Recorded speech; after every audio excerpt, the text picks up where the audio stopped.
नमस्ते and welcome to my channel Deep पास्ट Universe. आज मैं आपके साथ बात करने वाली हूँ मकर लग्न राशि वालों के लिए कैसा रहेगा जुलाई 2026 का महीना। अगर मैं आपके लिए बात करूँ तो कहीं ना कहीं जुलाई में जो भी परिवर्तन हो रहे हैं वो आपके जीवन के लिए डेफिनेटली ही बहुत बड़े बदलाव लेके आ रहे हैं, क्योंकि शनि देव का रेवती नक्षत्र में होना, जो नक्षत्रों के अगर हम जब टेबल में देखते हैं तो आखिरी नक्षत्र आता है और ये बुधदेव का नक्षत्र है, मित्र का नक्षत्र है। बुधदेव आपके छठे और नवम भाव के मालिक हैं, अच्छे माने जाएंगे। और शनिदेव भी आपके तीसरे भाव में, जहाँ पे वो उपचय भाव में अच्छा कहीं ना कहीं आपको रिजल्ट देते हैं। और उसके साथ साथ एक चीज़ हमेशा ध्यान रखिए, भले ही आपके कितने भी ट्रांजिट हो, महादशा आपके लिए बहुत इंपॉर्टेंट है। तो यहाँ पे जो ट्रांजिट्स हो रहे हैं उस हिसाब से अगर मैं देखूँ तो इस माह में शनि देव और बृहस्पति देव मिलके आपके लिए बहुत अच्छे रिजल्ट कहीं ना कहीं आपके लिए दे रहे हैं और क्रिएट कर रहे हैं आपके लिए कुछ बेहतर फ्यूचर के लिए। क्योंकि जब बृहस्पति देव की तरफ देखते हैं तो बृहस्पति देव उच्च के हैं, पुष्य नक्षत्र में है, शनि देव के नक्षत्र में, वो भी कहाँ पर, आपके सप्तम भाव पे दृष्टि दे रहे हैं, लग्न को, तीसरे भाव को, जहाँ पे शनि देव हैं, वो भी बृहस्पति देव की राशि में। और साथ में 11 भाव को आपकी इच्छाएं पूर्ण होंगी, आप बहुत ही पॉजिटिव फील करेंगे, आपके बड़े भाई बहन, छोटे भाई बहन, सबकी लाइफ में अच्छा होगा, आपके स्किल्स बढ़ेंगे, आपकी क्षमताएं बढ़ेंगी, कोई बिजनेस शुरू कर सकता है, शादी हो सकती है, करियर में अच्छा करेंगे, ना सिर्फ आप, ना सिर्फ अपनी एजुकेशन में, पर आपके भाई बहन भी। तो ओवरऑल ये आपके लिए सबसे पॉजिटिव टाइम पीरियड रहेगा। प्रोग्रेस हो सकती है, आपकी स्पाउस की प्रोग्रेस हो सकती है, आपकी प्रोग्रेस हो सकती है लाइफ में। तो ओवरऑल बहुत ही अच्छा टाइम पीरियड है।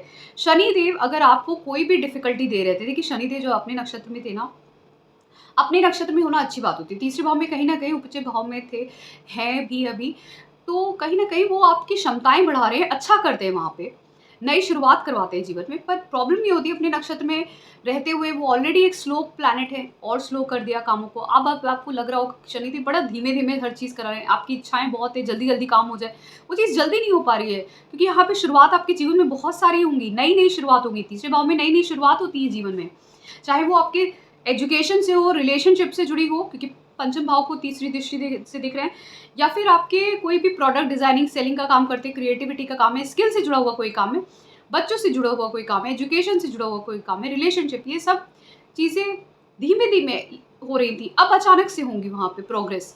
फिर नवम भाव है, बहुत सारे लोग ट्रैवल करेंगे, हायर एजुकेशन की तरफ जाएंगे, ट्रैवल, आपकी विदेश यात्राएं भी हो सकती है। जो लोग विदेश जाना चाह रहे थे, आपको कोई इस समय में आपको हो सकता है कोई एक ऐसा सीनियर पर्सन एज अ गुरु मिल सकता है, senior person as a boss मिल सकता है, जो काफ़ी एज का है या फिर डार्क स्किन है, या बहुत ही सीरियस टाइप का इंसान है, बहुत ही कोल्ड नेचर का, जिससे आप फ्रेंडली नहीं हो सकते, ठीक है, सॉफ्ट नहीं है नेचर में। तो इस तरीके के कहीं ना कहीं योग बनते हैं आपके लिए। बृहस्पति देव बहुत सपोर्ट कर रहे हैं आपको। यहाँ पे सूर्य देव की बात करें तो मिथुन राशि में रहेंगे, आपके कहाँ पे, छठे भाव में, वहां पे वक्री बुध भी रहेंगे। वक्री बुध का अपनी राशि में होने से बहुत अच्छा कहीं ना कहीं आपके लिए छठे भाव से भी लाभ होने की प्राप्ति हो जाती है, क्योंकि अष्टम भाव के मालिक सूर्य देव यहाँ पे रहेंगे। तो अचानक से कुछ छठे भाव से जुड़े हुए काम हो सकते हैं।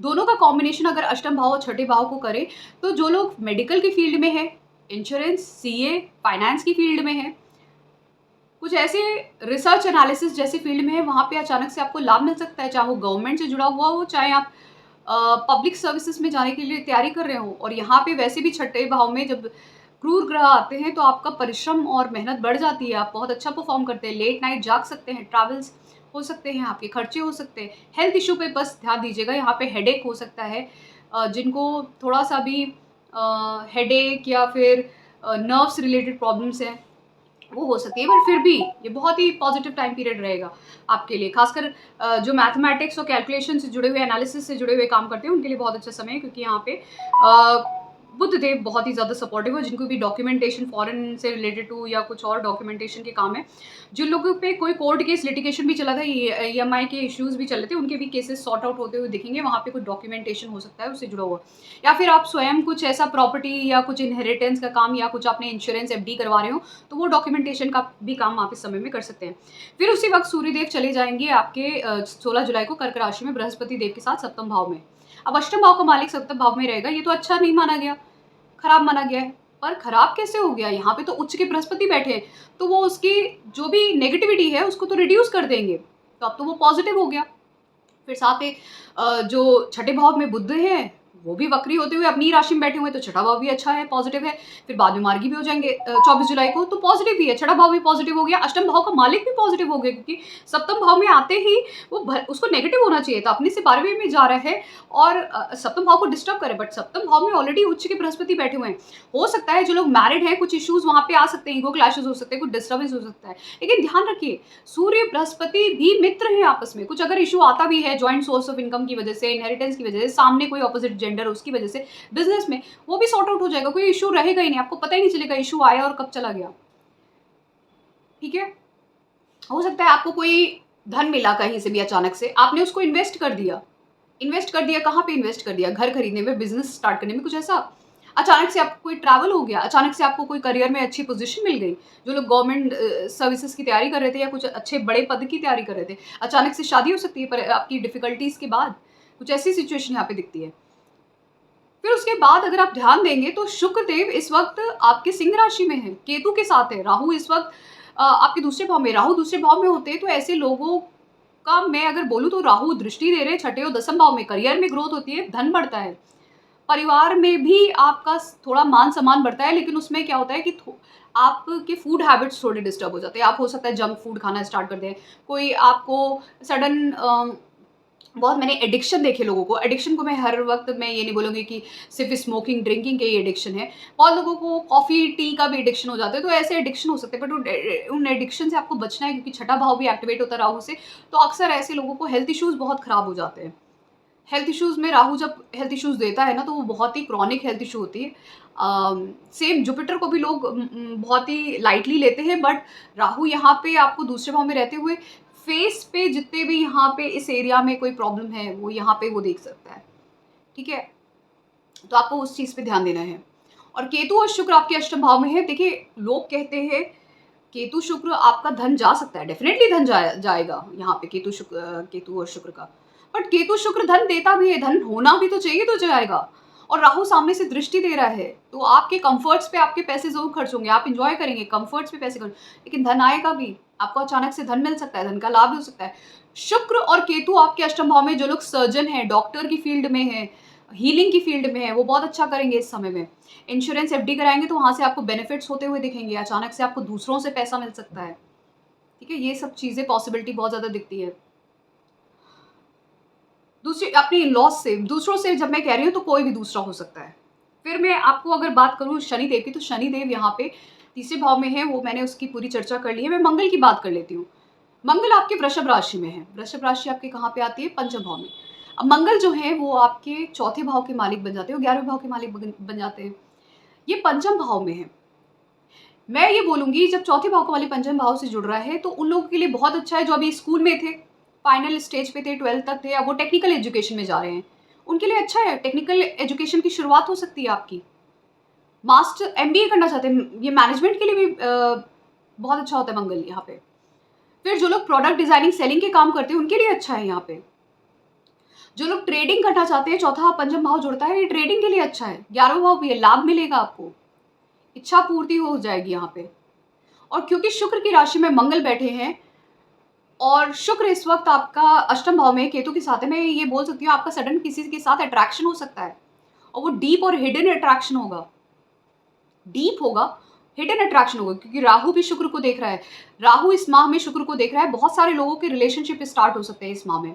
बहुत सारे लोग अपने कंफर्ट्स पे पैसा खर्च करेंगे। बहुत सारे लोगों को अचानक से बहुत बड़ा धन मिल सकता है।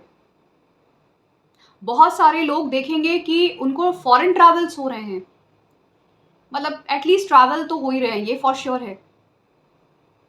तो ये सारी पॉसिबिलिटीज इस माह में दिख रही हैं। मैंने हिडन रिलेशनशिप क्यों कहा आपके लिए? अष्टम भाव में है शुक्र, जहाँ पे मंगल बैठे हैं। हिडन रिलेशनशिप, वो अट्रैक्शन फिजिकल अट्रैक्शन भी हो सकता है आपका। और ये कॉम्बिनेशन खासकर मेडिकल साइंस की फील्ड वालों के लिए, हीलिंग की फील्ड वालों के लिए बहुत अच्छा है। तो ये कॉम्बिनेशन उनके लिए बहुत अच्छा है। तो ओवरऑल जब मैं देखती हूँ तो ये कहीं ना, और एक चीज़ मैं और बता दूं, क्योंकि शनिदेव यहाँ पे जब तीसरे भाव में है तो तीसरी दृष्टि मंगल पे जाएगी पंचम भाव में। तो आप ये देखिएगा कि जब आप परिश्रम कर रहे हो, मेहनत कर रहे हो, तो उसका गुस्सा अपने बच्चों पे मत उतारिएगा या उसकी फ्रस्ट्रेशन अपने लव रिलेशनशिप में जिन लोगों के साथ रिलेशनशिप है, आपने जो थोड़ा अपना जो एक व्यवहार होता है ना, पंचम भाव बहुत ही सौम्य एनर्जी है। वहाँ पे जब कहीं न कहीं क्रूर ग्रह का इंटरफेरेंस होता है ना, तो आपकी सौम्य एनर्जी कहीं न कहीं डिस्टर्ब होती है। तो आपको थोड़ा-सा सौम्यता रखनी पड़ेगी। आप फ्रस्ट्रेटेड हो सकते हो एट टाइम्स, आपके लग्न का स्वामी दूसरे भाव का स्वामी है। उसकी वजह से क्या हो सकता है कि आपके लव रिलेशनशिप्स मैं ये नहीं कह रही हर वक़्त लव रिलेशनशिप्स डिस्टर्ब कर सकते हैं। आपकी फ्रस्ट्रेशन वहाँ पे उतर सकती है। आपका गुस्सा, आपका फ्रस्ट्रेशन अपने बच्चों पे उतर सकता है। आप पढ़ाई को लेके या कुछ चीज़ को लेके आप फ्रस्ट्रेट हो सकते हो। लेकिन अच्छी बात ये कॉम्बिनेशन टेक्निकल कामों के लिए बहुत अच्छा है। इंडस्ट्रियल, मैन्युफैक्चरिंग, टेक्निकल ये सारे कामों के लिए बहुत अच्छा है। ठीक है? तो ये था मेरा एनालिसिस मकर लग्न राशि वालों के लिए। आपके लिए समय बहुत अच्छा है, आप उसको यूटिलाइज़ करिए, आगे बढ़िए जीवन में। आप देखेंगे चेंज डेफ़िनेटली आता है, अगर आप स्थिर रहते हैं, स्थिर दिमाग के साथ, बुद्धि के साथ आगे बढ़ते हैं, धैर्यता रखते हैं क्योंकि हर किसी को जीवन में अचानक से सब कुछ नहीं मिल जाता है, एक समय के बाद ही चीज़ मिलती है लाइफ़ में। कोई भी धनवान आज तक इतनी जल्दी नहीं बना है, समय के साथ बना है, शायद पीढ़ियों के साथ बना है, तो आपको समय के साथ धैर्यता सीखनी चाहिए। हर चीज़ हर किसी को नहीं मिलती है, ये भी सीखना चाहिए।